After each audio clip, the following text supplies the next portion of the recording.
2020 সালে বিচারপতি FRM নাজমুল হাসান এবং বিচারপতি কামরুল কাদের একটি জাজমেন্ট দিয়ে বলেন যে জয় বাংলা আমাদের জাতীয় স্লোগান হিসেবে অন্তর্ভুক্ত করা হবে এবং এটাকে বাধ্যতামূলক করেন বিভিন্ন সব অনুষ্ঠানে এবং শিক্ষা প্রতিষ্ঠানে এটিকে বলার জন্য।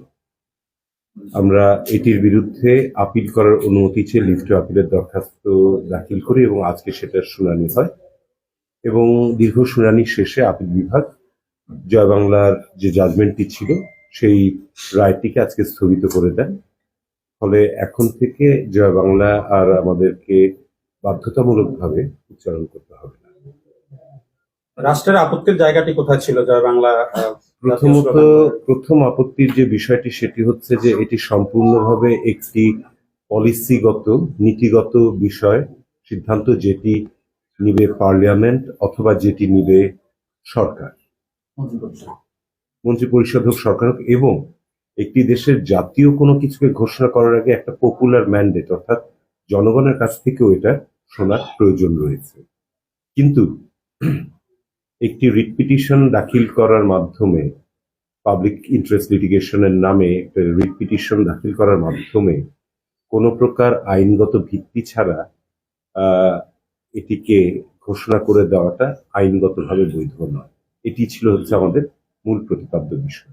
এবং আরেকটি যেটা ব্যাপার রয়েছে সেটি হচ্ছে যে আমাদের বর্তমানের যে সংবিধান সেটি যখন তৈরি করা হয়েছিল 1972 সালে, তখন আমাদের যারা ফ্রেমার্স অফ দ্য কনস্টিটিউশন ছিলেন তারা সবকিছু ভেবে চিনতে আমাদের অনুচ্ছেদ 4-এ আর্টিকেল 4-এ জাতীয় কি কি হবে সেগুলোকে উল্লেখ করে দিয়েছেন, তার মধ্যে জয় বাংলা ছিল না। এবং পরবর্তীতে আর্টিকেল 7-এর ক দিয়ে এই বিষয়ে কেউ কোনো প্রশ্ন করতে পারবে না, 7-এর খ দিয়ে কেউ কোনো প্রশ্ন করতে পারবে না, কেউ এটাকে পরিবর্তন করতে পারবে না, এখানে কেউ কোনো কিছু নতুন করে অন্তর্ভুক্ত করতে পারবে না, এরকমও সিদ্ধান্ত দিয়েছে। তো এই সিদ্ধান্ত থাকার পরে আদালত জোর করে কারো উপরে কোনো কিছু চাপিয়ে দেওয়ার, এরকম জাতীয় কোনো বিষয় চাপিয়ে দেওয়ার এখতিয়ার থাকে। এক সময় এই জয় বাংলাটা মুক্তিযুদ্ধের সময় জয় বাংলা স্লোগানটা ছিল, কিন্তু পরবর্তীতে আমরা দেখেছি যে, আপনি কি মনে করেন যে আওয়ামী লীগ সরকার আসলে এই জয় বাংলা কিন্তু তাদের দলীয় স্লোগান হয়ে গিয়েছিল, সেটা কি আসলে সব দলের উপরে চাপিয়ে দেওয়ার চেষ্টাটা ছিল কিনা? জি, অবশ্যই মুক্তিযুদ্ধের সময় আমাদের মুক্তিযোদ্ধারা জয় বাংলা ব্যবহার করেছেন। এটি আমাদের সবার কাছে অত্যন্ত কি বলবো, শ্রদ্ধার এবং একটা পবিত্র বিষয়। কিন্তু মানুষের যে স্বাধীনতা রয়েছে এবং পরবর্তীতে যেটা দেখেছি আমরা, সেটা হচ্ছে যে সময়ের বিবর্তনে এই যেটি আমাদের সকল মুক্তিযোদ্ধার মুখে ছিল সেটিকে তারা একটি দলীয় স্লোগানে পরিণত করেছিলেন। এই দলীয় স্লোগানটিকে যখন জাতীয়করণ করার চেষ্টা করা হয়েছে, সবার উপরে চাপিয়ে দেওয়ার চেষ্টা করা হয়েছে, এবং যেহেতু পার্লামেন্ট থেকে সংবিধানের মধ্যে ওটিকে ঢুকিয়ে দেওয়া যাচ্ছে না, তখন আদালতের ঘাড়ে বন্দুক রেখে কাজটি যে করার চেষ্টা করা হয়েছে, এটি সম্পূর্ণভাবে অবৈধ। ইন ফিউচার সরকারের ভিউ কি থাকবে এই ব্যাপারে, জয় বাংলার ব্যাপারে? ইন ফিউচার সরকারের কি ভিউ থাকবে সেটা তো সরকার বলতে পারবে, আমি আইনগতভাবে আপনাকে বলতে পারি। সরকারের ভিউ পয়েন্ট তো আমি এখানে রিলিভ করার জন্য নেই। আপিল তো মঞ্জুর হলো, আপিল মঞ্জুর হয়নি, আপিলের অনুমতি মঞ্জুর হয়েছে। হ্যাঁ, এইরকম কি হতে পারে যে জয় বাংলা একসময় মুক্তিযুদ্ধের স্লোগান ছিল, মানে আজকের এই স্থগিত হওয়ার ফলে একটা মিস মেসেজ যেতে পারে কিনা যে মুক্তিযুদ্ধের চেতনা থেকে সরে আসা? Not at all.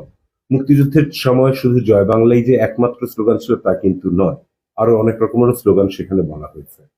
তো সেগুলো সব বাদ দিয়ে যেটি সম্পূর্ণভাবে বিগত ফ্যাসিস্ট রেজিমের একটা কি বলবো দলীয় স্লোগান হিসেবে, এবং আরো খারাপ ভাবে যদি বলি যে বিভিন্ন ব্লগাররা এটাকে যেভাবে ব্যবহার করছেন, তাতে আমার মনে হয় যে এটার যে ভাবগাম্ভীর্য ছিল সেটি অনেক আগেই বোধহয় অনেকখানি ম্লান হয়ে গিয়েছে।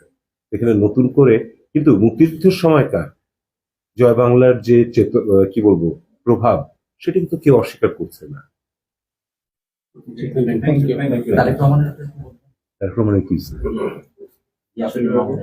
আমি কি জানি, আমি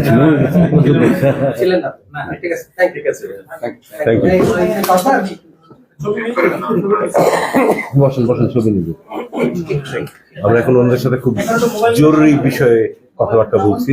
সেই রকম একটা ভাবি যে হ্যাঁ আসলে ব্যাপারটা হচ্ছে যে অভিন্ন স্বার্থ সংশ্লিষ্ট দ্বিপাক্ষিক বিষয়ে আজকে রুয়ান্ডা এবং বুরুন্ডির মধ্যে মিটিং হচ্ছে, এটা আপনি জানেন।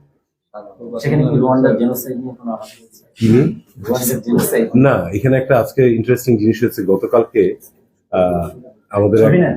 আইনজীবী আর এক কোর্টে বলছিলেন যে আসাদ কোথায় গেছে, তখন তার জুনিয়র বলল স্যার দেখলাম 1 নম্বর কোর্টে, হিমেন বাশার আল আসাদ, আর ইনি মিন করেছেন আমাদের অ্যাটর্নি জেনারেল।